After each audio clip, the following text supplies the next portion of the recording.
Hey, what's going on, everyone? Back with another video here. Today, I'm going to show you what I do with the infamous oops tumblers. Everyone has experienced this. Whether you're doing t-shirts or any other type of sublimation, mugs, tumblers, whatever it may be, you may have an error, a mistake, a little oops, as they call it.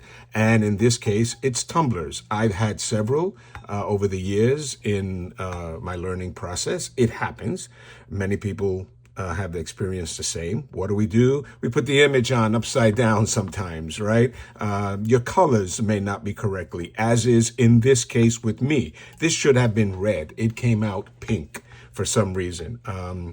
Once I saw what happened in my print, I went back, I adjusted it, and thankfully I had to do a bunch of these, and I only damaged one.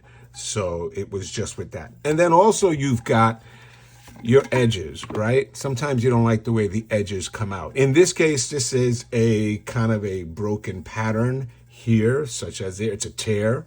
So it looks like it's supposed to be torn, but some people may not like that. But if you look closely, you can see there is a little fading, and that was because of my taping. A lot of people call this ghosting. In more aspects, it's considered gassing because your paper is not tight enough. Your wrapping with the tape is also not tight enough around those edges, and it causes air pockets, and that's what happened here. You'll see in another video I explained how I wrap my tumblers, and I've avoided that. But in this case, with this design, for some reason I was rushing it and I didn't tape it properly.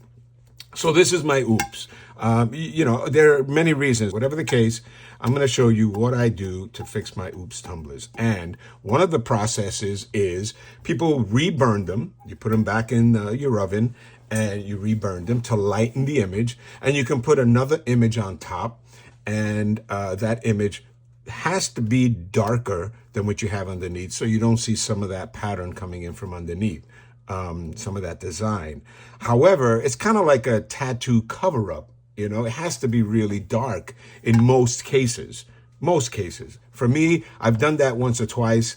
I wasn't 100% happy with it, so I looked into what I could do, and a couple of years ago, I found people that were printing eco-solvent prints, their own prints, such as this. This is not eco-solvent, but this is a Tumbler wrap print. This is printed on Orajet 1917, which is one of the styles of paper that can be used to print in an inkjet printer. But some people use eco-solvent ink. I did that in one of my printers. I didn't like how the process was clogging my print head, so I gave up on it and I returned back to sublimation.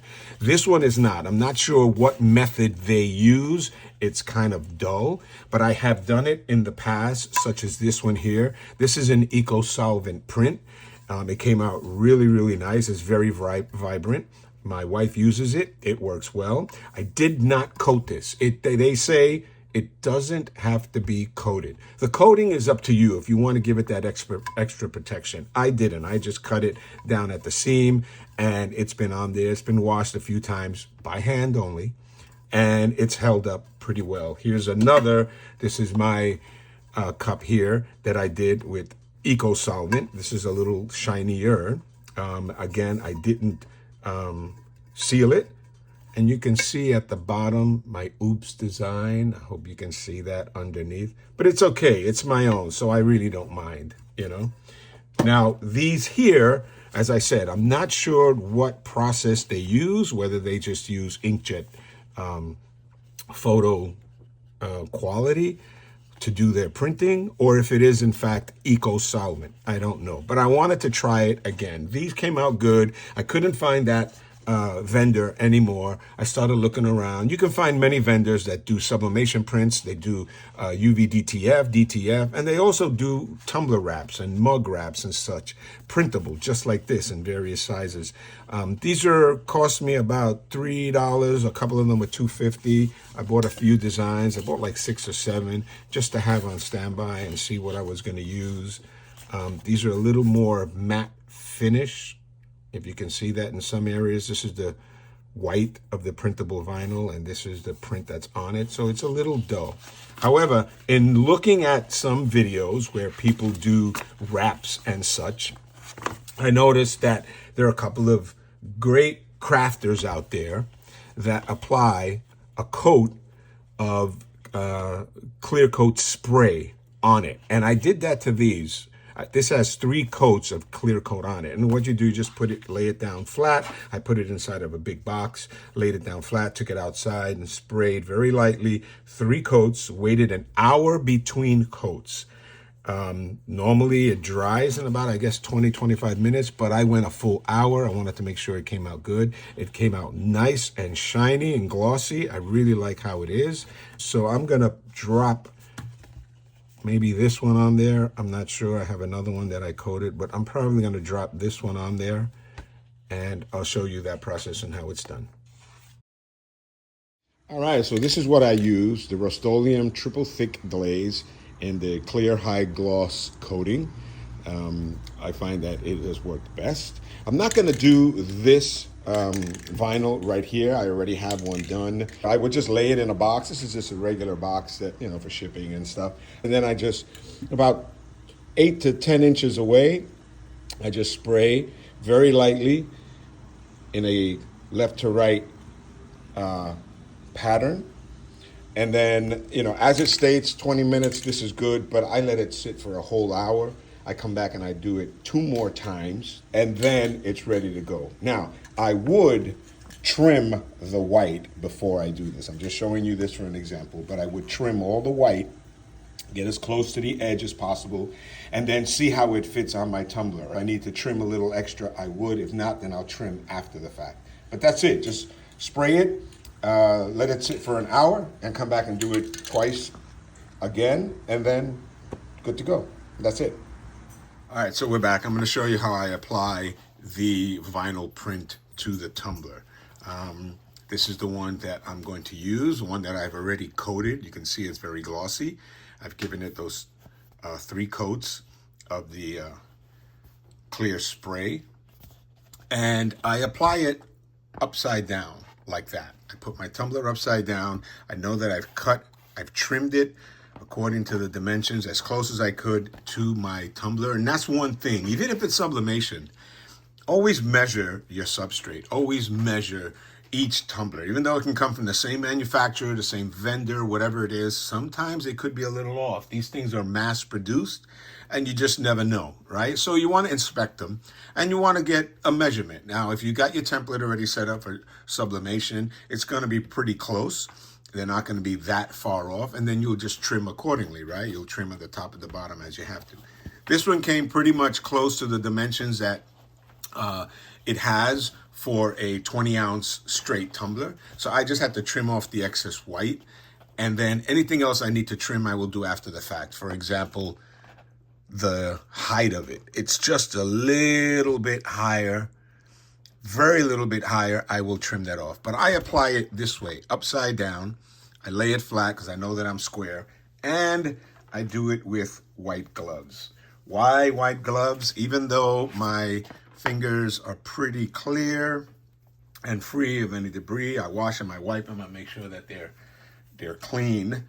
You just never know. And I want a softer touch when I'm rubbing it across. These are some cheap white gloves that I use, and like graduation gloves, I guess, or ceremonial white gloves. And what I do is I peel back just about a ½ inch or so of one side. I'm gonna lay it down like that, and I'm just gonna wrap it around. And I know I'm pretty close in my measurements here. I'm gonna wrap it around, that end will fold over, and I will just press that edge out, knowing that I am flush at my bottom. I'm just gonna rub it down flat. And once I know it's flat with no air bubbles, now I'm just gonna continue around. I'm gonna peel back a little bit more of the paper, and then from there on, going forward, it'll peel itself. So I hope you can see this. I'm starting here, and I'm just rubbing my fingers, running it along the length of the tumbler, making sure I don't have any air bubbles in there and pushing the paper out. And as you can see, it's already starting to peel itself. And you don't have to do this with a lot of pressure. You don't have to do it hard, but just try to do it firm and evenly. Make sure it's even so you don't get any air bubbles. And then you just continue all the way around. I'm going very, very slow. Sometimes I go a little bit faster. And as you can see, it's already over the edge, but that's okay. I'm going to trim that, and I'll show you how I trim that down. And then just turning the tumbler and keeping it straight and flat on the surface, so I know my top edge is nice and flat. I'm just continuing around, turning it, and just run it along like that.